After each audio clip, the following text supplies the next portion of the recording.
왕이 아주 아끼는 개가 있었습니다. 근데 이 개는 고개를 이렇게 아래 위로 끄덕끄덕 하는 것밖에 못해요. 그래서 왕이 공고를 했습니다. 이 개가 고개를 옆으로 가로짓게 만드는 사람은 상금을 주겠다. 그때 한 남자가 왔습니다. 그래서 와가지고 그 개의 머리를 돌로 찍었어요. 그때 이 개가 깨갱하고 그 왕 뒤로 숨습니다. 그때 개에게 물었답니다. 또 맞을래? 그랬더니 이렇게 하더랍니다. 근데 이게 참 답답한 것이 이 개가 그 다음엔 또 이렇게밖에 못하는 거예요. 다시 원래 요것도 해야 되고 요거 이렇게 해야 되는데 이렇게만 하는 거예요. 가로젓는 것만 하고 아래 위로 끄덕이는 건 원래 이것만 했었는데 이건 또 못해요. 그래서 다시 방을 냈어요. 원래 이것도 할 수 있게 해주면 또 상금을 주겠다. 그랬더니 그 남자가 또 왔습니다.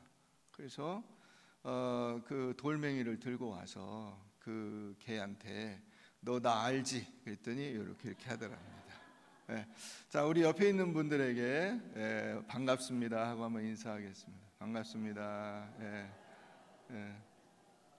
고개를 끄덕끄덕 하면서 인사를 하셔야죠.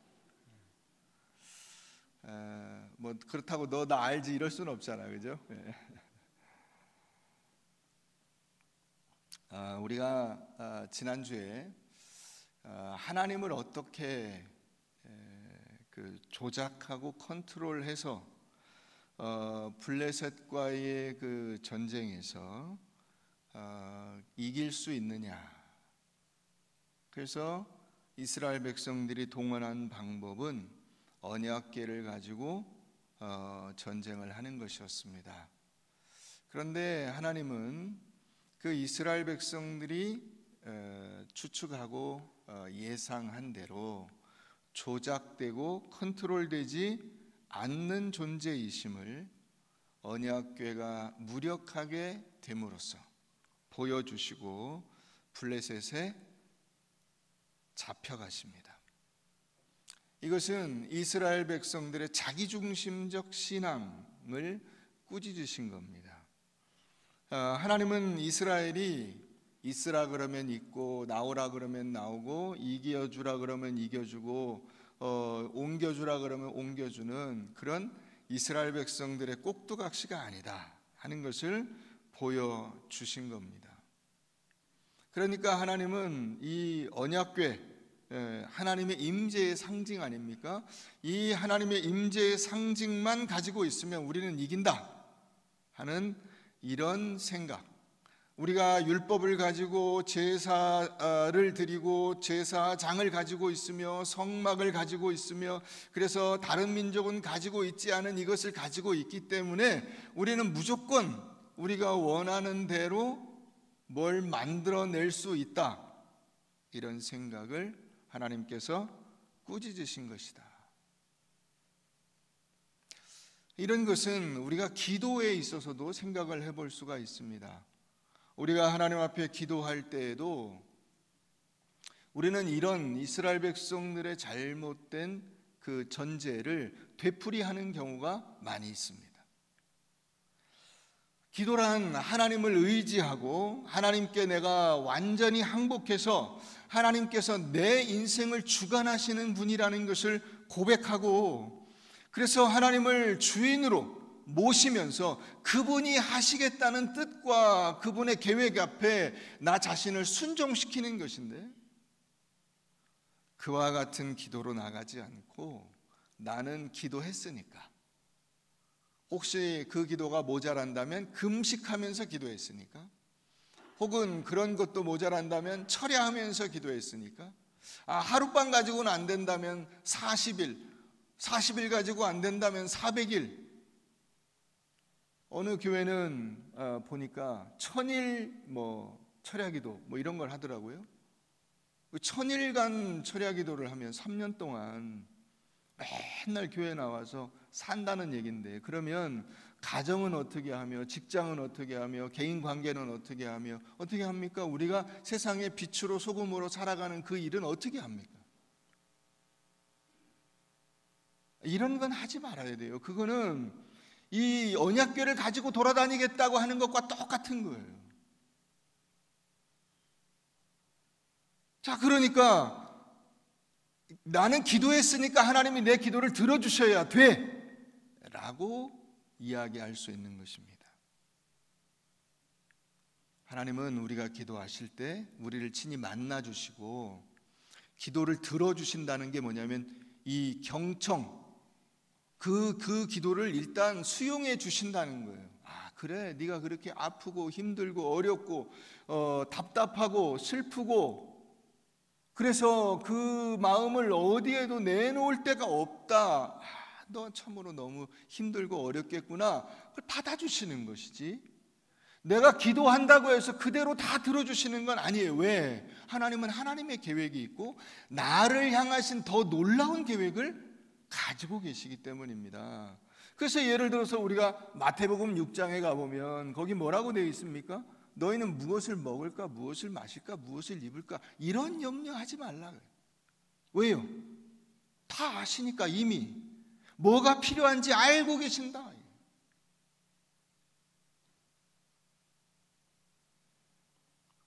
그런데 하나님이 우리가 기도하면 그 기도에 속박당해서 꼼짝도 못해서 그 기도에 응답해 주셔야 된다 라고 가는 것이 종종 그리스도인들에게서 볼 수 있는 모습인 것입니다.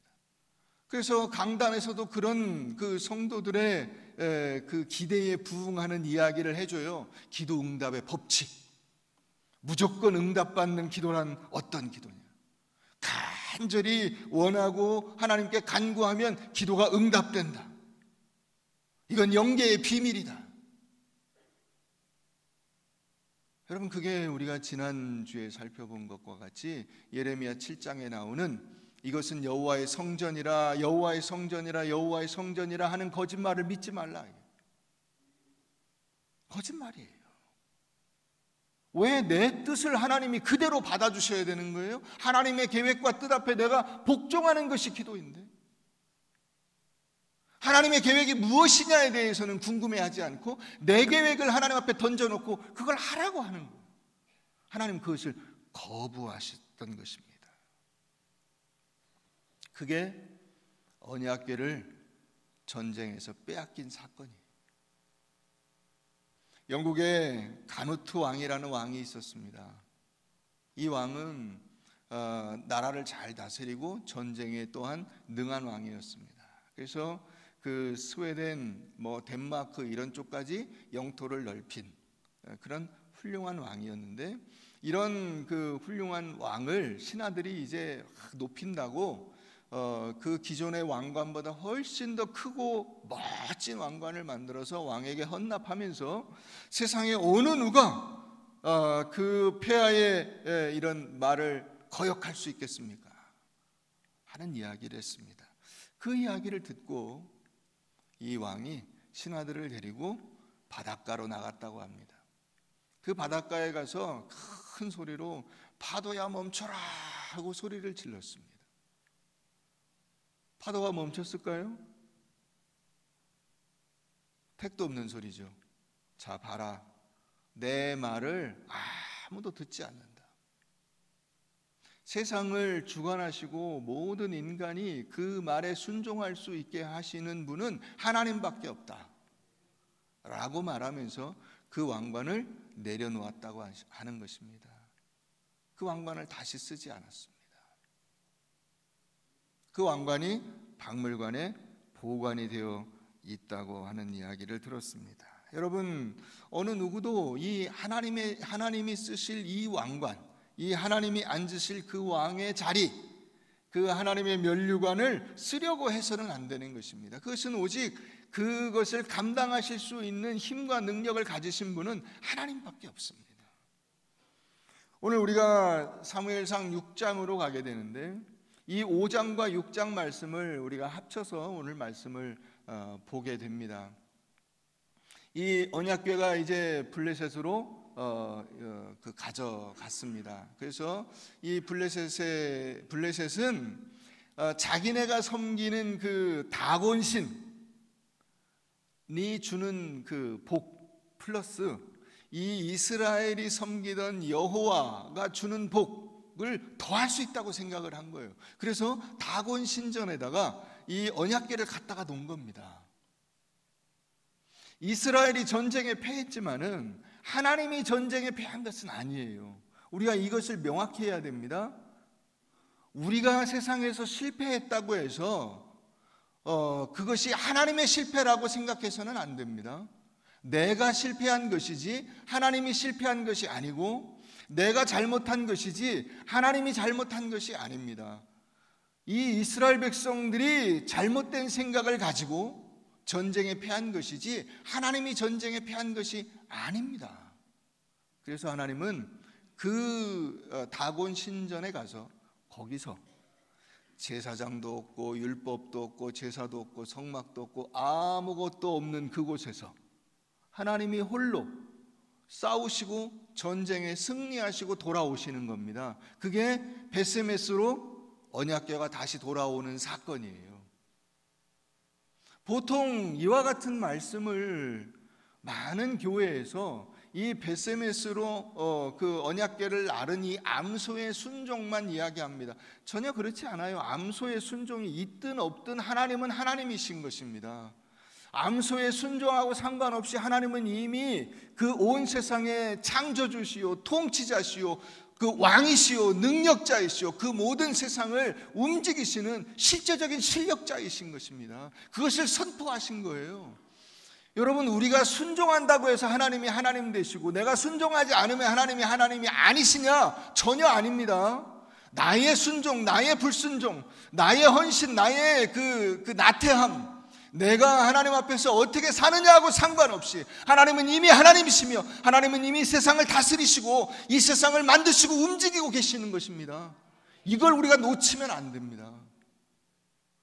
벳세메스로 가는 그 암소가 있든 없든 상관이 없어요. 여러분, 그렇기 때문에 우리가 나의 역할을 과대평가하면 안 됩니다.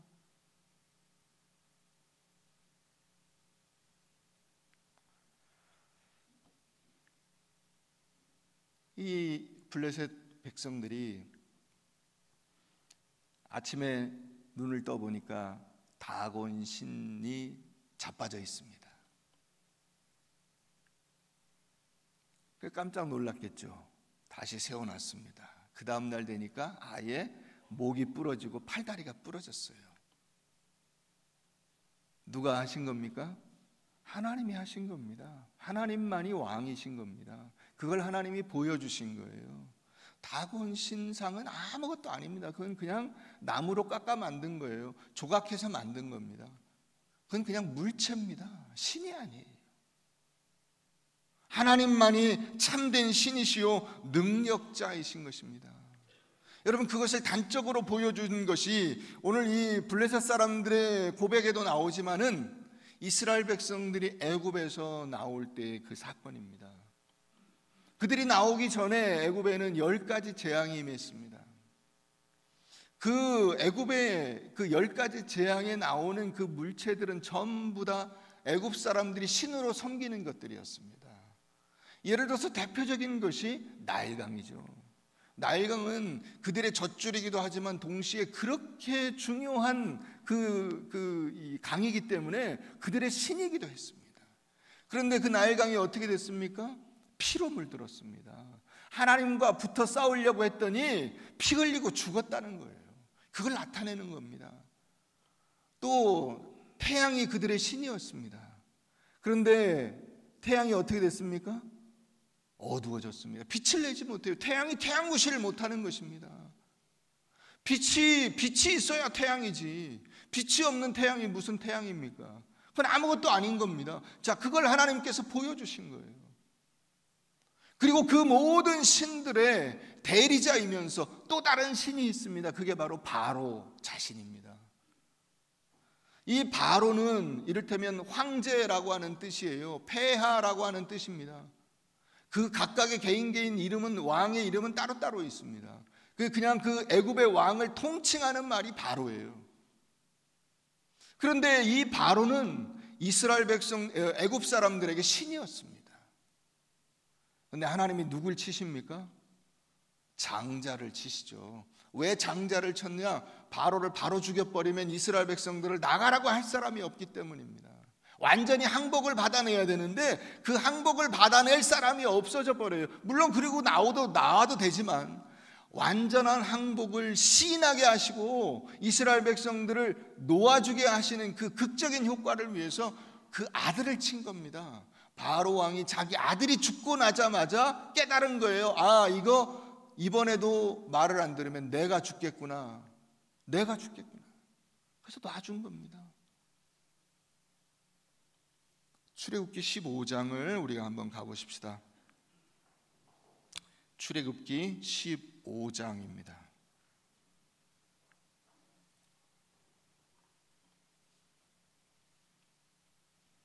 이 하나님의 하나님 되심을 이 모세의 노래를 통해서 우리가 다시 한번 깨닫게 됩니다.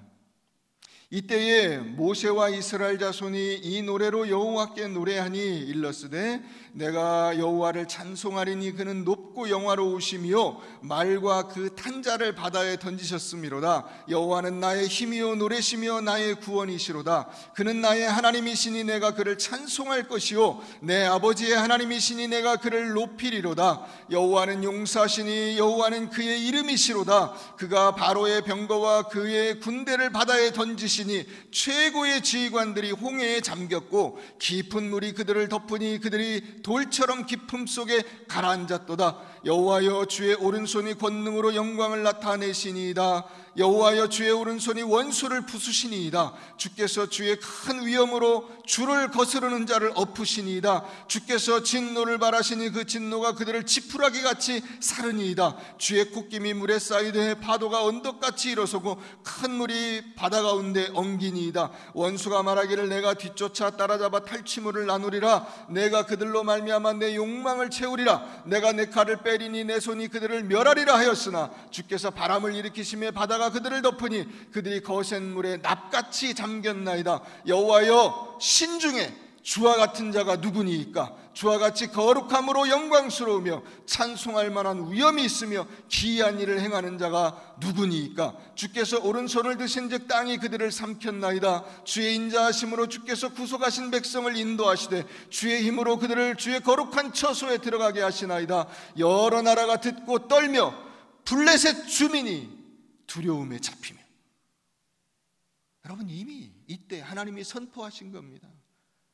애굽 민족이든 블레셋이든 또 가나안의 모든 두령이든 에돔이든 모압이든 그 어느 누구든 하나님 앞에서 하나님을 대적하여 일어날 수가 있겠느냐.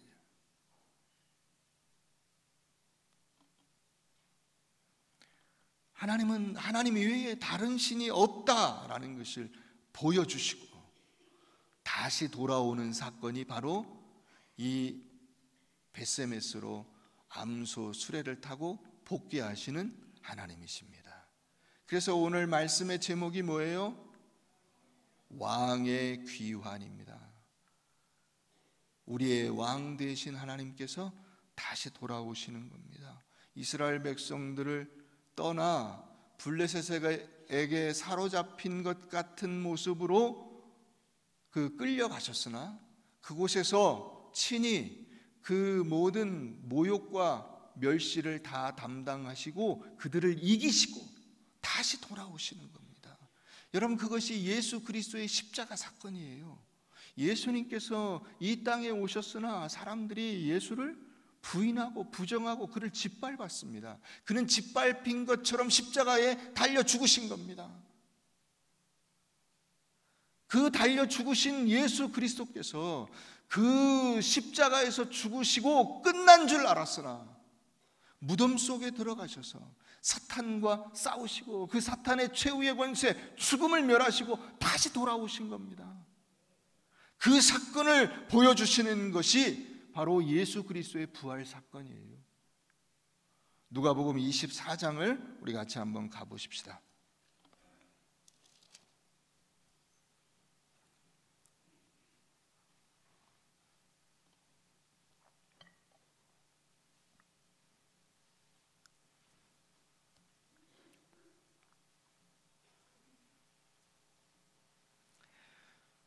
(13절) 그날에 그들 중 둘이 예루살렘에서 25리 되는 엠마오라 하는 마을로 가면서 이 모든 된 일을 서로 이야기하더라. 그들이 서로 이야기하며 문의할 때에 예수께서 가까이 이르러 그들과 동행하시나 그들의 눈이 가리워져서 그인 줄 알아보지 못하거늘 예수께서 이르시되 너희가 길 가면서 서로 주고받고 하는 이야기가 무엇이냐 하시니 두 사람이 슬픈 빛을 띠고 머물러 서더라. 그 한 사람인 글로바라 하는 자가 대답하여 이르되 당신이 예루살렘에 체류하면서도 오늘 거기서 된 일을 혼자만 알지 못하느냐. 이르시되 무슨 일이냐. 이르시되 나사렛 예수의 일이니 그는 하나님과 모든 백성 앞에서 말과 일에 능하신 선지자이거늘 우리 대제사장들과 관리들이 사형 판결에 넘겨주어 십자가에 못 박았느니라. 우리는 이 사람이 이스라엘을 속량할 자라고 바랐노라. 이뿐 아니라 이 일이 일어난 지가 사흘째요 또한 우리 중에 어떤 여자들이 우리로 놀라게 하였으니 이는 그들이 새벽에 무덤에 갔다가 그의 시체는 보지 못하고 와서 그가 살아나셨다 하는 천사들의 나타남을 보았다 함이라.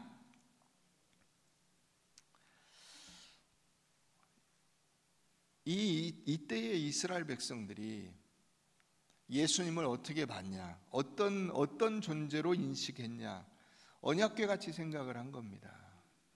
이 이스라엘 백성들이 블레셋과 싸울 때 사무엘서에 나오는 그 언약궤 같은 그런 존재가 되달라고 생각을 한 거예요. 그래서 그들이 생각한 그 예수님의 역할이 뭐냐?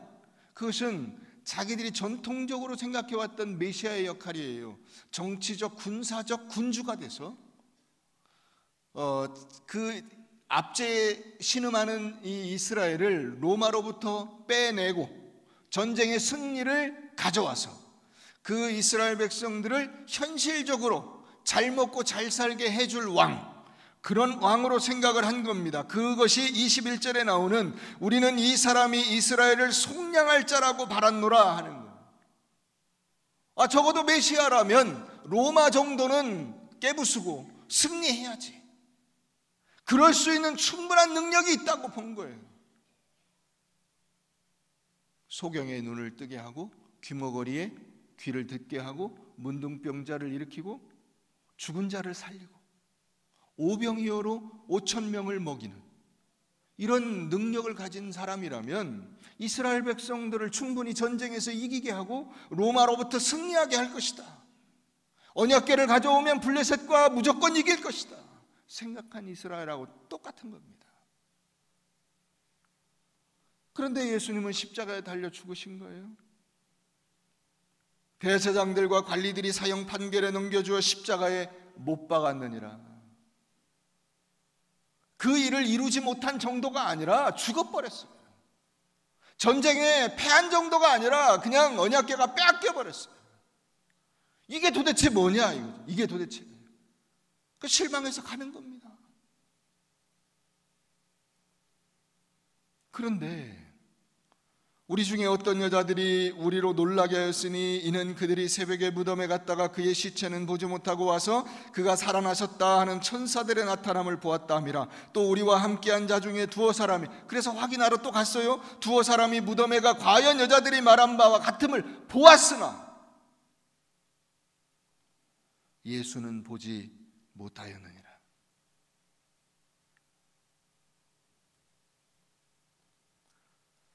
여러분, 오늘 우리가 예수를 봐야 됩니다. 예수를 봐야 돼요. 이 십자가에 달려 죽으시고 무덤에서 부활하신 이 예수를 봐야 돼요. 수많은 사람들이 부활의 소식은 알고 있어요. 그런데 예수를 못 봐요. 눈이 가리워져서 보지 못해요. 왜 눈이 가리워졌죠? 예수를 바로 이와 같이 자기들을 속량할 자라고 하는 자기들의 현실적인 욕구와 문제를 해결해 주는 존재로만 생각하기 때문에 예수가 보이지 않는 겁니다. 예수는 어떤 사람이냐? 예수는 내 병을 낫게 할 사람이다. 예수는 어떤 사람이냐? 예수는 내 자식을 합격시켜줘야 될 사람이다. 예수는 어떤 사람이냐? 예수는 우리 가정의 문제를 해결해줘야 될 사람이다 라고만 보기 때문에 예수가 보이지 않아요. 눈이 가리워져서 안 보입니다. 안 보여요.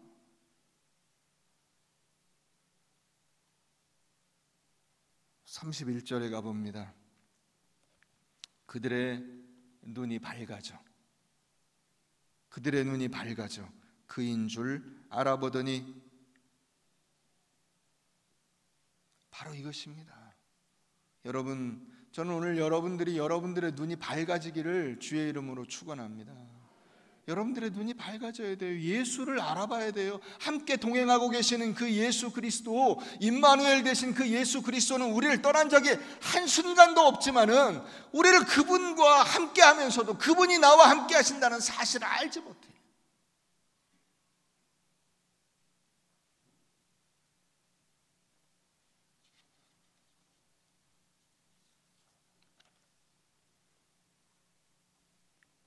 예수를 이용해서 내가 원하는 것을 얻고 내 만족을 얻고자 하는 한 예수는 보이지 않는 것입니다. 내 욕심을 충족시켜 내 맘대로 살려고 발버둥치며 피상적이고 형식적인 신앙생활을 하며 낙심하고 있는 동안에 예수는 보이지 않는 겁니다. 그렇지만 그럼에도 불구하고 하나님은 다시 돌아오십니다. 하나님이 이스라엘 백성들에게 꼭 다시 돌아와야 될 이유가 있진 않아요. 근데 다시 돌아오십니다. 언약하셨기 때문에, 그들을 사랑하시기 때문에. 블레셋과 같이 거기 있지 않고 이스라엘과 동행하시는 겁니다. 그래서 다시 복귀하시는 거예요. 왕의 귀한, 여러분, 그 왕은 우리의 왕이시기도 하지만 온 세상의 왕이십니다. 근데 그분이 나에게 오셨다는 사실이에요. 나에게 다시 돌아온다는 사실입니다. 예수 그리스도가 여러분 여기 이 엠마오로 가는 두 제자에게 반드시 가셔야 될 이유가 있는 건 아니에요. 그런데 그들을 찾아가 주신다는 거죠. 나에게 다가오시는 그 예수 그리스도, 왜 오셨는가? 왜 나를 찾아오시는가? 나를 다시 한번 주의 백성으로 살아갈 수 있도록 인도해 주시고 이끌어 주시고 격려해 주시고 힘 주시고 능력을 주시기 위해서예요. 그분이 나를 써먹으려고 아니라 나로 하여금 다시 회복시켜 주시려고.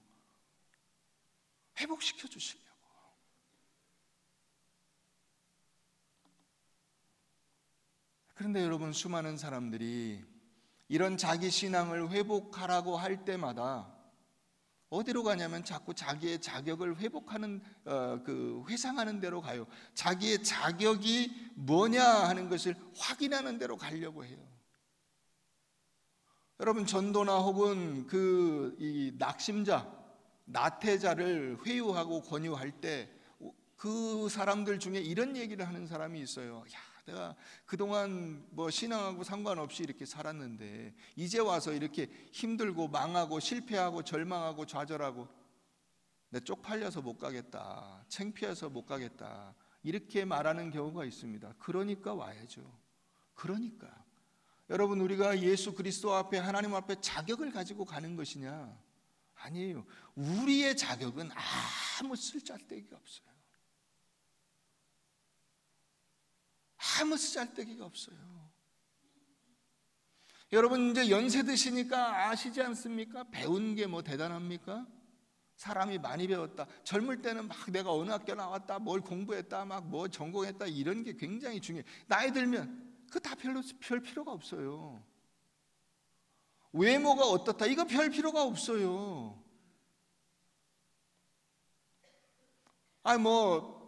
이게 뭐 100가지 무슨 이게 복 중에 이가 좋은 것이 복이다, 이런 얘기해요.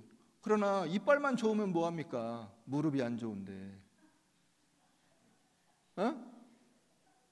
맛있는 걸 먹으러 갈 무릎이 안 좋은데 어떡할 거예요? 이빨만 좋으면 뭐예요? 위장이 받쳐주질 못하는데. 그러니까 나이 들면 알게 되는 거예요. 야, 그런 거 다 쓰잘데기 없다, 다 필요 없다, 그거 다 별거 아니다, 다 별거 아니다, 그거. 인간의 조건이라는 게 그런 거예요. 하나님 앞에서 우리가 내세우는 것들이 다 그런 거예요. 다 쓰잘데기 없어요. 그러니까 솔로몬 왕도 얘기한 거 아니에요. 헛되고 헛되며 헛되고 헛되니. 다 헛돼요. 다 헛돼요. 머리 좋아, 인물 좋아, 몸 좋아, 돈 많이 있어, 권세, 다 쓰잘데기 없어요. 결국 하나님 앞에서 우리가 갖고 갈 것이 없어요. 하나님을 아는 거, 하나님을 섬기는 거, 하나님을 예배하는 거, 하나님 앞에 무조건적으로 꿇어엎드려 그분이 주시는 은혜를 받는 거, 이거 말고는 더 이상 다른 것이 필요가 없어요. 그분이 나에게 그걸 주시려고 오신다는 거예요. 하나님이 이스라엘 백성들이 배반하고 반역하고 지멋대로 살아서 그 이스라엘 백성들을 떠나셨지만은 그곳에서 다른 모든 잡신들 전부 다 한 칼에 때려 눕히시고 다시 조용히 돌아오시는 거예요. 이스라엘 백성들을 살리시려고, 회복시켜 주시려고, 나라다운 나라 만들려고, 새로운 사람 만들려고, 새로운 공동체 만들려고, 새로운 믿음의 사람들 되라고 다시 돌아오시는 것입니다. 그것이 오늘 본문 말씀이에요. 사랑하는 성도 여러분, 여러분들이 하나님의 백성인 이유는 여러분들이 뭐 잘나서가 아닙니다. 능력이 있어서가 아닙니다. 하나님께서 여러분들을 아끼시고 사랑하시고 그래서 선택하여 여러분들에게 다시 돌아오시는 겁니다. 여러분들을 찾아와서 손을 내미시는 겁니다. 아무개야, 내가 너를 사랑한다. 네 문을 열어라. 아무개야, 내가 너와 함께 할 것이다. 너는 내가 책임져 주마. 나는 너의 하나님이 되고 너는 나의 자녀가 되는 것이다. 여러분, 이 하나님 앞에서 우리가 다른 민족, 다른 어느 누구 개인 누구와 비교해서 잘나서가 아니라는 사실을 우리가 깨달을 때 꿇어 엎드리게 되는 겁니다. 그 꿇어 엎드려 그분을 경배하고 찬양하는 것 말고는 그 어떤 것도 필요가 없어요. 동시에 그분 앞에 꿇어 엎드린다면 다른 모든 것도 또한 필요가 없습니다. 그 어느 것도 조건이 되지 않아요. 하나님이 나를 사랑하신다는 것 말고 그 어떤 것이 조건이 됩니까? 하나님이 나를 책임져 주신다는 것, 나의 아버지가 되신다는 것, 그것 말고 내가 뭘 내세울 게 있습니까? 여러분, 그러므로 그 사랑과 은혜에 감사하며 자녀답게 살려는 결단과 실천과 믿음의 열매로 하나님 앞에 보답하며 살아가는 여러분들 되시기를 주의 이름으로 축원합니다.